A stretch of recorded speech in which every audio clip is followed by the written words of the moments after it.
Hello everyone, इस lecture में हम डिस्कस करेंगे कि आपकी सीसैट की स्ट्रैटेजी क्या होनी चाहिए with respect to UPSC prelims examination. किन चीजों का आपको ध्यान रखना है सीसैट में। So let us begin.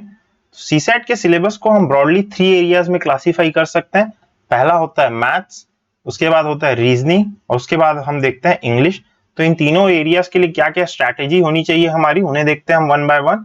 सो सबसे पहले हम देखते हैं मैथ्स में। तो मैथ्स में आपको क्या करना है, you need to identify the weak area कि आपको कौन कौन से टॉपिक्स जो है वो वीक लगते हैं। जैसे कुछ टॉपिक्स हो गए क्लॉक एंड कैलेंडर, जिनकी मैंने लिस्ट बनाई है। उसके बाद आता है HCF and LCM, time and work, pipes and system, simple and compound interest, profit and loss, ratio and proportion, and at last we have speed, time and distance. इसमें आता है बोट, ट्रेन और स्ट्रीम वाले questions जो आते हैं। तो इन areas को देख लीजिए, अगर इनमें से कोई आपका वीक है तो इसे प्रैक्टिस करके जाइए बिफोर द एग्जामिनेशन। अब मैथ्स के लिए कुछ टिप्स जो मैं देना चाहूंगा वो ये है।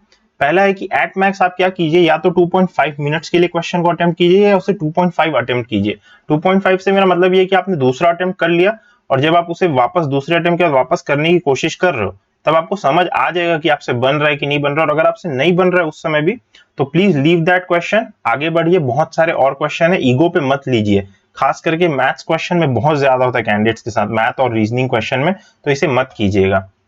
Then we have, if you are not good at mental math, then just don't do it।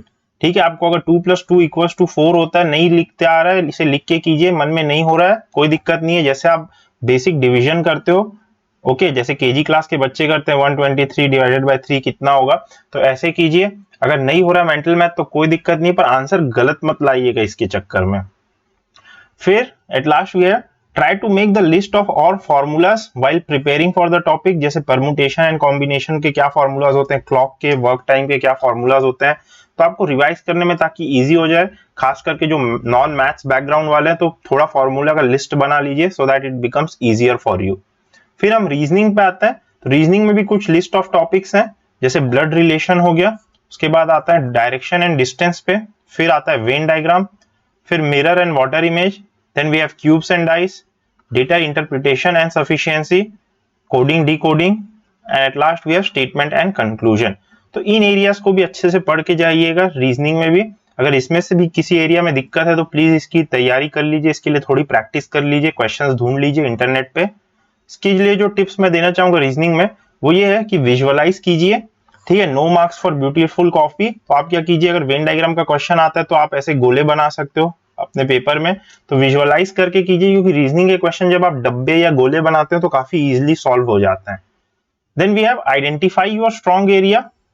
ठीक है, अब रीजनिंग में जनरली 2 तरीके के क्वेश्चंस आते हैं। या तो एक बड़ा पैसेज आएगा विथ 3 क्वेश्चंस जिसमें रिस्क ज्यादा रहेगा पर रिवॉर्ड ज्यादा होगा। अगर आपने एक बार में उसे सॉल्व कर लिया तो आपके 3 क्वेश्चन सही हो जाते हैं जनरली। या फिर स्मॉल पैसेज आते हैं जिनमें एक क्वेश्चन होता है तो इसमें लेस रिस्क होता है बट लेस रिवॉर्ड भी होता है। तो आप क्या करना चाहते हैं, क्या आप वो बड़ा क्वेश्चन सॉल्व करना चाहते हैं जिसमें आपका टाइम लग सकता है और गलतियां ज्यादा हो सकती है, या आप छोटे क्वेश्चन से खुश हैं जिसमें आपकी कम गलतियां होंगी पर ये है कि चांसेस है कि वो सही हो जाएगा। तो आप इनमें से कौन सा प्रेफर करते हैं, इसे आइडेंटिफाई कर लीजिए। Less risk with less reward या more risk with more reward, हर की अपनी अपनी स्ट्रैटेजी हो सकती है।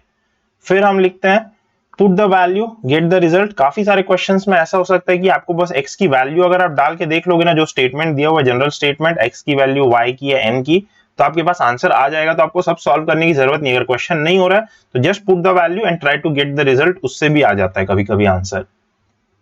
फिर वी हैव एट लास्ट वही बोलूंगा, don't take anything on ego, it is just a question, there are 79 others also. अगर नहीं बन रहा है तो आगे बढ़ो, ज्यादा टाइम वेस्ट मत करो। ईगो पे ले लोगे तो फेल हो जाओगे, क्योंकि प्रेशर काफी ज्यादा होता है, टाइम कितना जल्दी से निकलता है पता नहीं चलेगा नहीं तो।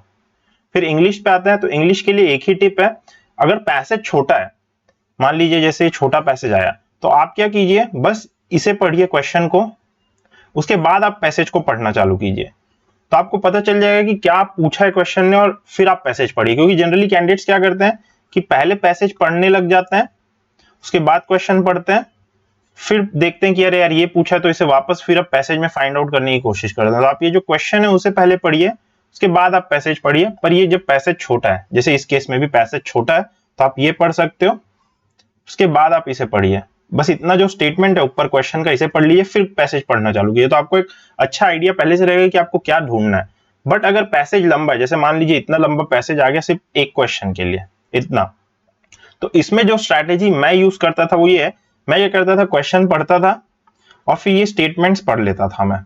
जनरली क्या होता है यूपीएससी के पेपर में, ये जो स्टेटमेंट्स हैं ये जनरली ऑर्डर में ही दिए होते हैं। अगर ये यहाँ सिंथेटिक पेस्टिसाइड लिखा तो सिंथेटिक पेस्टिसाइड जो है वो टॉप पे होगा यहाँ पे, उसके बाद होगा एम्स ऑफ सस्टेनेबल एग्रीकल्चर, तो सस्टेनेबल एग्रीकल्चर इसके बाद कहीं ना कहीं लिखा होगा पूरे इसमें पैराग्राफ में, और उसके बाद थर्ड स्टेटमेंट होता है जो आपको मिलता है पैराग्राफ में। तो जनरली जो यूपीएससी ये स्टेटमेंट्स देता है ना, ये भी पैराग्राफ के ऑर्डर में ही देता है ये स्टेटमेंट्स भी। तो मैं क्या करता था कि पहले क्वेश्चन पढ़ता था, फिर इन स्टेटमेंट्स को पढ़ता था और ये स्टेटमेंट्स कहाँ पे हैं इस पैराग्राफ में उन्हें सर्च करता था, rather than reading the whole paragraph, क्योंकि इससे आपका काफी टाइम वेस्ट हो रहा है। इतना बड़ा पैसेज आप पढ़ रहे हो, इतना बड़ा पैराग्राफ आप पढ़ रहे हो सिर्फ एक क्वेश्चन के लिए, तो सेंस नहीं बनता। तो आई वुड ऑलवेज सजेस्ट कि इंग्लिश में आप कम से कम क्वेश्चन तो पहले पढ़िए, ये स्टेटमेंट तो पढ़िए ही, उसके बाद पैसेज पढ़िएगा।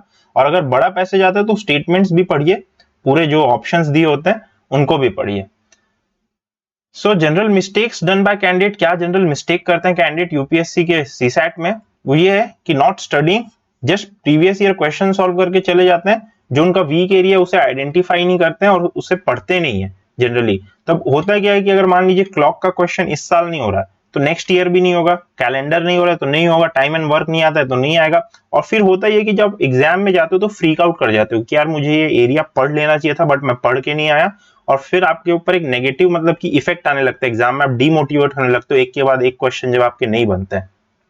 फिर होता है कि no concrete plan for CSAT, तो एक थोड़ा कॉन्क्रीट प्लान एग्जिस्ट करना चाहिए सीसेट के लिए भी कि हम कैसे टैकल करेंगे उस पेपर को, क्या स्ट्रैटेजी रहेगी। Only a strategy for GS exist करती है, जो कि गलत है। सीसेट के लिए भी एक छोटी मोटी स्ट्रैटेजी होनी चाहिए, दो इतनी डिटेल नहीं पर ऐसी तो होनी चाहिए कि वो आपको पास करा दे मिनिमम। उसके बाद getting ego involve in paper, ये सबसे बड़ी मिस्टेक जो कैंडिडेट्स करते हैं स्पेशली इन मैथ्स क्वेश्चन, करते जाते हैं हो जाएगा करके कि मैं तो इंजीनियर हूं, ठीक है मेरे को तो मैथ्स आता है, तो ये मत कीजिएगा। नहीं होता तो बहुत सारे और क्वेश्चन है उन्हें स्किप कर दीजिए please.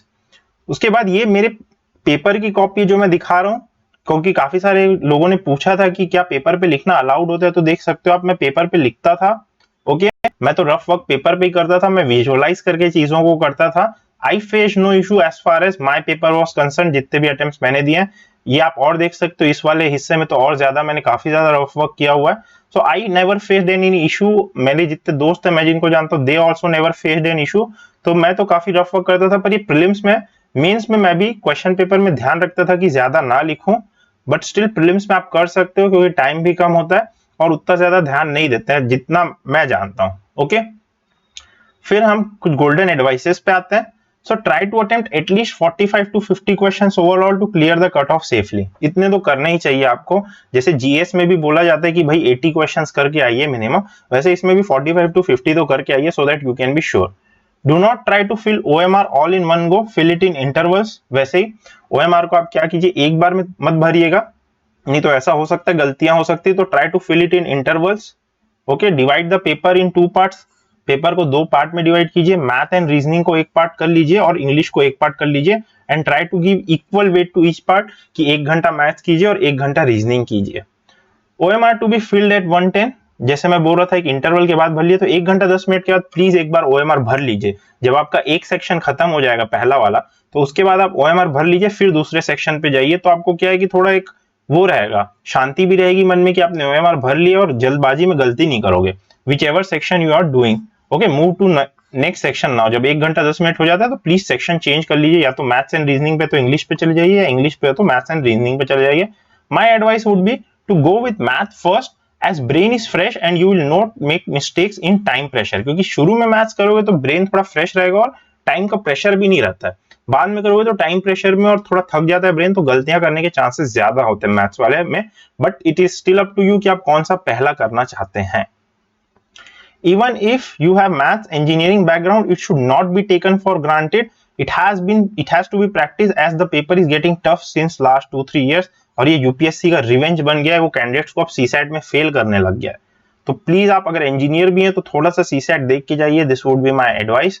Okay guys, so thank you for this lecture and I wish you a very best for your exam and please do like the video. अगर आपको पसंद आया प्लीज सब्सक्राइब कीजिए and watch out our channel for more. Will be launching a mains answer writing program okay after this prelims, so all the best to you guys.